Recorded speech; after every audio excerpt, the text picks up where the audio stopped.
If people have any questions.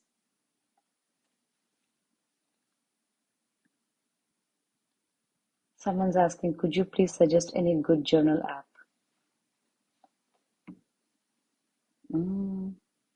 Hopefully you're doing this with a bunch of people.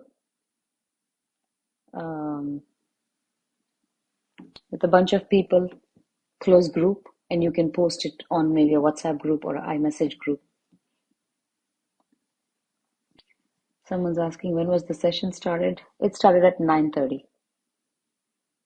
But I've recorded it, and the recording will be available. Okay,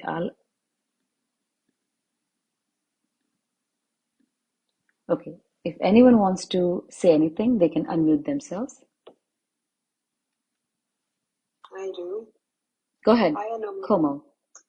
Are we going to be enlightened after this? I'm joking.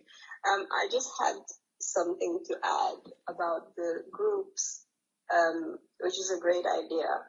But personally, I would suggest that, I don't know if people who are here have friends within the group. If you can just pick someone who you're very close to and just do this with them on a call, it will really help, because sometimes the nonsense that comes in a conversation actually wakes you up. So if you have someone who you feel very comfortable with and you're very close to them, you could do that in a pair also, or a group if you have 3 friends and stuff. So I think that's very, very helpful. And personally, I found that it just never ends. You can do it for X number of days and then it just never ends. And third thing I wanted to add is that sometimes you're so deep into it that your mind will convince you that this trip to self-love is just not worth it. That's when you will need that friend or that person to wake you up and to see you, to love you unconditionally. So yeah, when you feel that everything is just wrong and not good, get to that friend. They'll help you out, and then you'll be like, oh, it was just so simple. I can go back to loving myself. So use the other person, not in a bad way, but use them. So that's what I had to add. And great session. Thanks, Combs.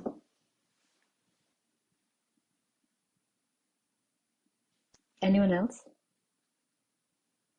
You can even use the chat.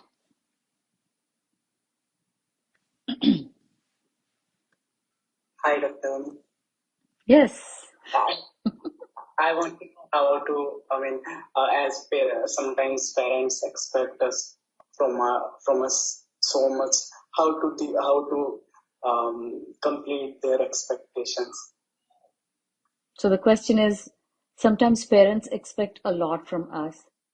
How to fulfill their expectations? It might sound harsh, but it's like blind leading the blind. The parents haven't invested their time in self-reflection, so somewhere they are a bit lost also. And if you are trying to wake up, the first thing you need to wake up to is you don't need to fulfill anyone's expectations, because the basis of most of the expectations is bogus. So, which is why we're talking about being completely self-reliant, defining your own rules by knowing yourself, by understanding yourself and what you want to do with life. Yes, as parents, they will have, because their intentions are so pure, right? Their intentions are always, you cannot doubt their intentions. But maybe the execution of those intentions may not be the most mindful. So you as a person who's trying to wake up, intuitively will know how to handle their expectations, yet not lead a life that they want to live through you. You will just know intuitively. There is no clear-cut answer I can give you. This is something you just have to discover on your own with practice. Maybe after this talk, you will start reflecting, and tomorrow your parents will come and say this, that they expect this. First day, you won't know how to react. Maybe you will lash out. Then you will reflect, saying, I lashed out, and maybe next time I want to put my point across in a more confident yet calm way. So that lashing out will slowly get reduced. And you will understand that, okay, they are expecting this. First of all, is this reasonable? Is this what I want? And then you will intuitively know whether you want to take that route or no. Have faith in your intuition. You will just know from within how to go about it. But again, the basis of that is you have to get near yourself. You have to know how it felt within when my mom came and said this, expecting this out of me. And what can I do to not feel that way, yet put my point across in such and such way. I really don't want to give a framework here, which is why I'm really trying hard not to give a framework. So the next question is, this talk about judgment includes how we feel about what others say or do, and what we do, our own actions, and how we feel about it. We journal this. Can you share an experience you have had in your journey? Yes, I would love to. So I used to be very non-confrontational. If someone's doing something and I'm not liking it, I'll be like, it's okay. It's okay. That's fine. It's okay, right? Somewhere the pretense is, oh, I want to be saintly. I want to be a nice person. It's okay. I can take this. But really, it's not being true to myself, and it's betraying myself, right? Someone's acting a certain way, someone's doing something to me, and I'm like, it's okay. It's not okay, because my inside is screaming, it's not okay, I don't feel good. But I'm saying, it's okay. And to the other person also, I'm like, it's okay. So you see, there is a pretense right there. But if I'm reflecting, I'm in touch with myself, I'm like, wait, it doesn't feel good inside me. What's happening? What just happened? And then it's not like I'll get an answer right then. I'll start brewing. Okay, what's happening here? What's happening? Something is not feeling good. To understand what's happening, I have to first get near, understand that ripple that is constantly being created. And you will see life will present the same situation over and over to you till you realize, hey, that feeling inside, that not good feeling inside, you got to do something about it. So instead of being a better person, I always want to be an authentic person. How I feel within, let me express myself without. Outside, I'm saying it's okay. Because I want to be a good person, I want to be a better person. I don't want to lash out at people. I don't want to upset anyone. I want to keep others happy. What about me? So that self-reflection will catch that. Saying, hey, something is not right within. What's not right? It will take you a few days to realize what's not right. And that's okay. At least you're putting light on it. You first know something is not right, and then slowly you start verbalizing it and putting it into words, saying, this is what's missing and this is what I need to do. It's an enlightening moment. So the next question is, what do you do when your partner tells you that you're just good for nothing, a bad wife, a very bad mother? How to put up with his abusive behavior, which has become a very common thing, and what when you know that he's actually losing out almost everything, how can you still help him while continuously to stay like a silent wall? I have been observing silence with him for the past 2 months now. You see, this is what I was just talking about. We want to be saints. We're not damn saints. We're human beings. Let's be authentic. If someone is giving you their opinion that you're good for nothing, First of all, it's an opinion. It's a simple exercise, my 10-year-old son has to do in school. Opinion versus fact. He's given a bunch of statements and he has to write, is this an opinion or is this a fact? I think it's a great life skill to have. Partner is coming and telling you you're good for nothing. Is that an opinion or a fact? If you were good for nothing, would you be on planet Earth? No, you're thriving. Your existence matters. That's why you're here. So that's an opinion of himself. He can shove it back. Second, a bad wife. What's a bad wife? What's the definition of a bad wife? If you ask him to define, he'll say blah, blah, blah, blah, blah. The same blah, blah, blah in another part of the world is perfect. Wow, you're the greatest wife because you do blah, blah, blah. So who's to say you're a bad wife? So his own societal conditioning, his own idea, his own perception of how a wife needs to be, he's reflecting on you and saying, hey, you don't fit in this mold here, hence you're a bad wife. The problem is with his mold. And that's okay. He can have a mold and he can live with it and try to fit women in that mold. That's his problem. Do you want to fit in that mold? Is something you need to ask yourself. You're a bad mother. Again, he has an idea. Because he has never gone close to himself. He has lived off of watching others, TV, movies, whatever. And he has created a mold. This is what a perfect wife is, and this is what a perfect mother is. Now, he only has you, right? He's trying to fit you in there, in that mold. You're never going to fit in that mold. Because first of all, that mold is bogus. And second, you are real. So he's trying to put something real in a bogus mold. Never going to happen. So understand that. Any behavior you accept, any behavior you don't put your foot down for is an acceptable behavior. You're subconsciously sending a signal to the other person, hey, I accept this. You call me a bad mother, a bad wife. I accept it because I'm silent. How you want to handle it is up to you.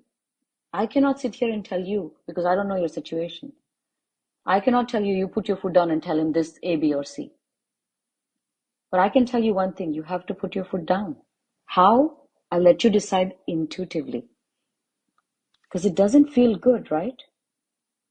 Why are you brushing that feeling off?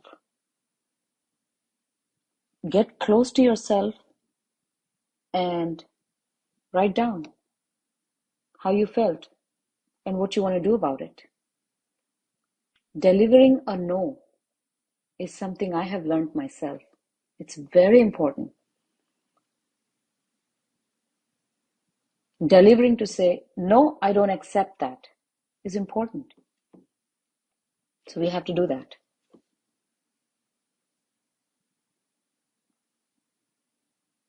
So you have been observing silence with him for the past 2 months. Clearly it hasn't worked. So do something different. What you need to know intuitively. The next question is, can we get enlightenment through dance? If I answer this, I'll probably start dancing. Okay. How do you reflect on your ego? Whatever you reflect on will grow. We want to get to a state wherein from the word self-love, self is removed. And it's just love.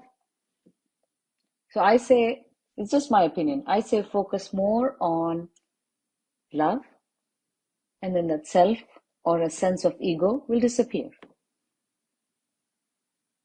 As I said, when we want to love others without loving ourselves, it's an ego trip. When we truly love ourselves, then there are no others.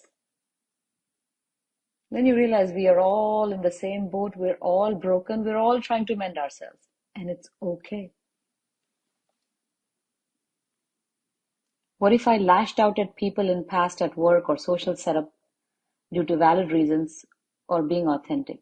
The response from people were that you don't know how to speak. Is this the way you speak? So how to manage while I be true to myself?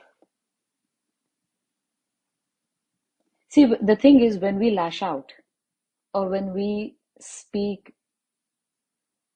harsh words, it affects us first. But because we are not in touch with ourselves, just think about it. When you are lashing out, how is your inside? Your heart is beating faster and some aggressive energy is flowing in you. Have you ever noticed? Versus when you're calm, peaceful, joyous. You choose how you want to be. So when you lash out and you do your self-reflection, write down how it felt. Did it feel nice? Did you enjoy that feeling? Clearly not. What do you want to do about it? You have to decide that. Me giving you a framework is a direct invasion of your freedom. And I place freedom above love. So that uncomfortable feeling, first understand it. Get near it. Because, when we are angry, we want to just distract ourselves. Oh, I don't want to be angry. I don't want to be angry. I don't want to be angry. Feel how it feels. Do you like that feeling? It's uncomfortable. Then ask yourself, what do I need to do? Do I continuously want to feel this way?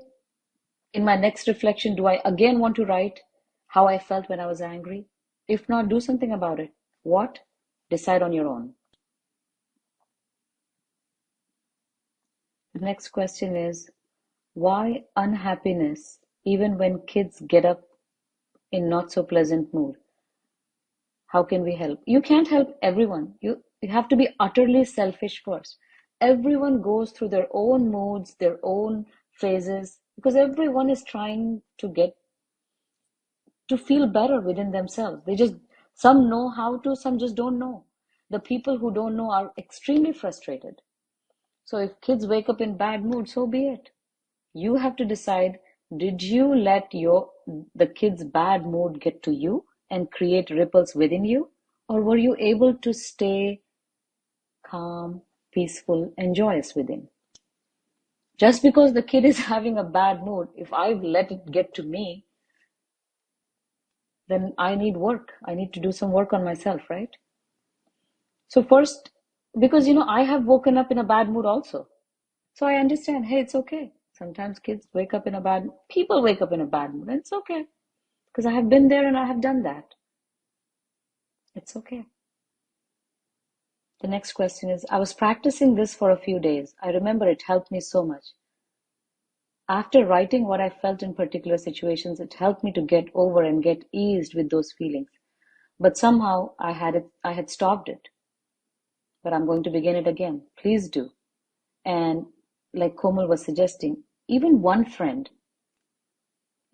or two friends, if you can get together and do this, it will be extremely empowering, not just for yourself, but for others involved too. And remember, you don't need anyone to guide you.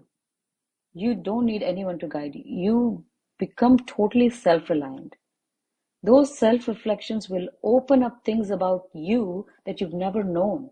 It will give you a glimpse of your true potential. It will show you how extremely powerful you are in maintaining your inside, how you are the master of your inside environment, how you can just be who you want to be, irrespective of what others are offering you. And another thing that Komal said, it's not just X number of days. It's a lifelong thing, because you always want to be happy, right? We all want to be happy. So we got to do that. Any other questions? Anyone else wants to add anything?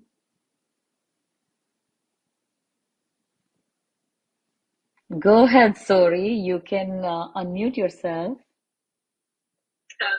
Hi, good morning. I just want to ask you what something you can do when you feel, for example, happy or fine, but the other person energy or that person make you feel like guilty, how can you live with that? And you want to transmit this person happiness or something, but every time that people make you feel guilty and bad. Okay. So the question is, if you are feeling calm, peaceful, and joyous within, but the other person wants to make you feel guilty because of their low energy, how to make them feel better, or help them rise up? First of all, sorry, it's not your business to help anyone rise up until and unless they themselves have decided to help themselves. Because you trying to help someone because you think they need to be in a better place is a direct invasion of their freedom. If they come to you and say, sorry, you got something in you that I want to feel that calm, joyous feeling like you feel, then that's the first signal that yes, they're ready. But if you on your own decide, you know what, this person constantly is low energy, I want to make them feel better, don't do it. Be selfish. Focus on you and your well-being, because there are other people who want that calm, joyous feeling that you hold within, who are parched for it and who want it. They need it more than the person who you want to give to, because the person who we want to give to, that's an ego trip. But become like a magnet. Magnet naturally attracts. It doesn't have to say, okay, switch on or switch off. It naturally attracts. So we have to become utterly selfish in making ourselves that calm, peaceful, joyous place. And if others are making you feel guilty, the first thing you need to accept is you are accepting their opinion about you. So instead of you getting near yourself and forming an opinion about yourself, others who are far away from you have formed an opinion and are presenting that opinion to you on a platter, and you're like, okay, let me accept it and let me feel guilty about it. So first thing in your reflections is, other people are offering their opinion. Is it a fact or an opinion? If it's an opinion, they can keep it to themselves. They can take it back. If it's a fact, do I need to work on it? Just keep reflecting. You will know intuitively. How do you use reflection to cope with thoughts related to self-doubt? You just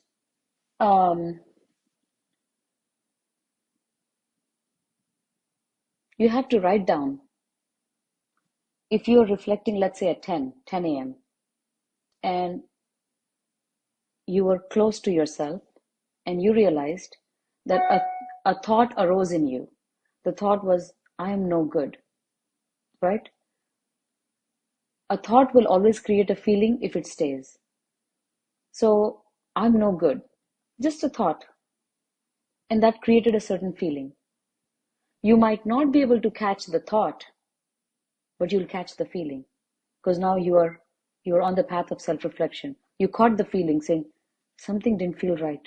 And then you're like, what didn't feel right? Oh, because I had the thought, because I started feeling I'm no good, so and so. Wait, is that true? No, that's not true. Okay. So my next reflection, I'm going to be more mindful. So now, because you see, you caught that thought through the feeling. The feeling is your key to the thought, because the thought is very, very subtle. Feeling is a bit more, you can catch it because it's something you experience. A thought is very subtle. So with that feeling, you caught the feeling in your reflection because you didn't feel good about yourself. You didn't feel good within. It was uncomfortable to feel you're no good. And then you reflected to see what created that. And then 2 p.m. reflection, that's your 3 p.m. reflection. You go back to that feeling. Did I get that feeling again? Yes. What created that feeling again? And then somewhere you will start becoming aware of that thought that creates that feeling. And you will intuitively know, I'm not going to accept that thought. I'm going to rely on my competence rather than my self-doubt. So you will focus more on your competence, your shift of energy. You know, we have tremendous amount of energy and we use it to destroy our own selves by self-doubt, by negative thinking, by thinking in the way that's not going to be creating that happy environment within. Please talk about how comparisons are the biggest impediments to self-love. Yeah, comparisons are just people's opinion. They have created molds and they constantly want to put people in those molds. I say break the damn mold. Let people be who they are. You be who you are. Don't put yourself in a mold. You were born free. Why live in a mold? Every part of that mold is made up of opinions and conditioning over a period of time. Break the mold. People will use their molds because people are not on the path of awakening. They enjoy being asleep. Let them be.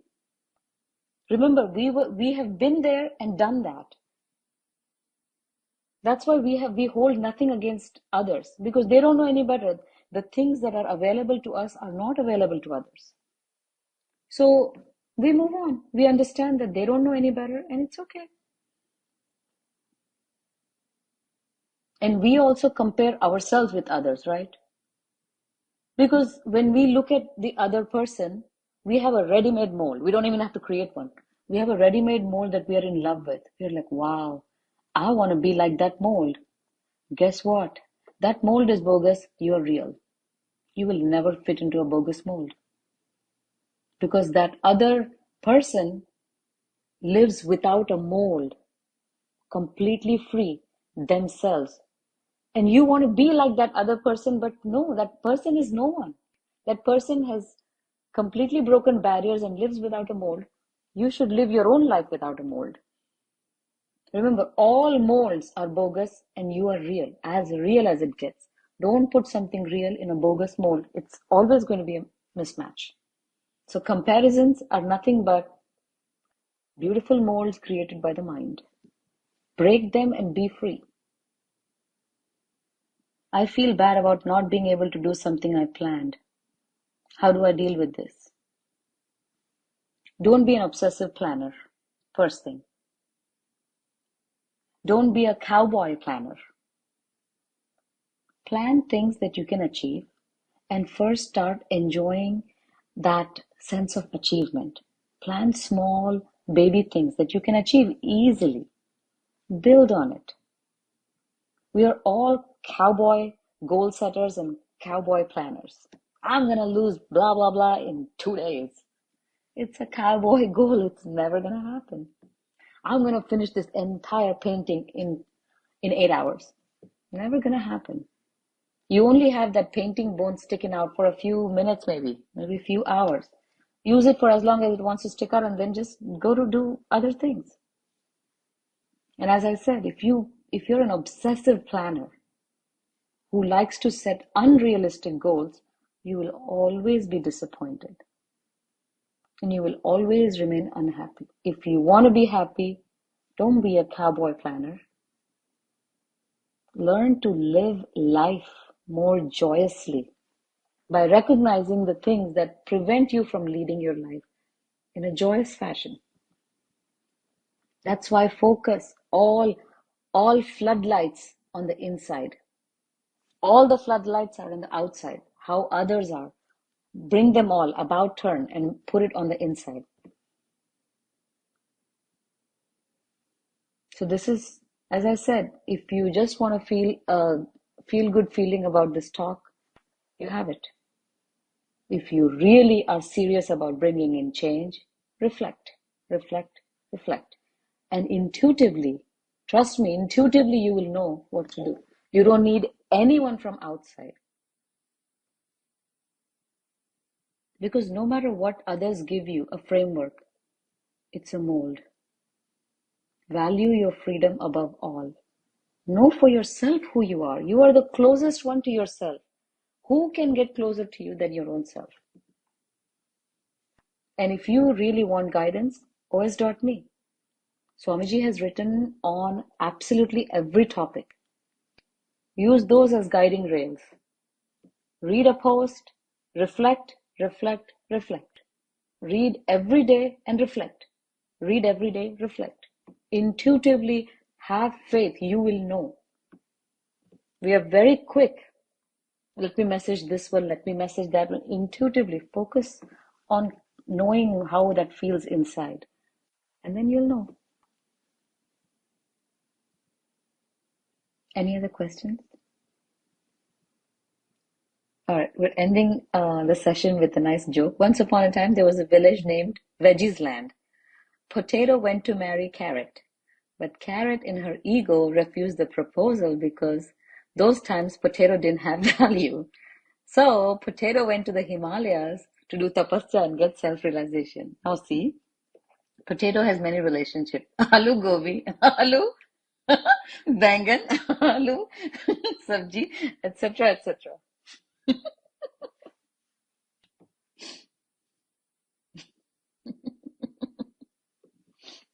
All right, and vada pav. Okay, Sarang, thank you. Okay, guys, on a nice note, happy note, I hope we will all engage in self-reflections and continue to maintain that happy feeling within. All right. Om Swami, Om Swami, Om Swami.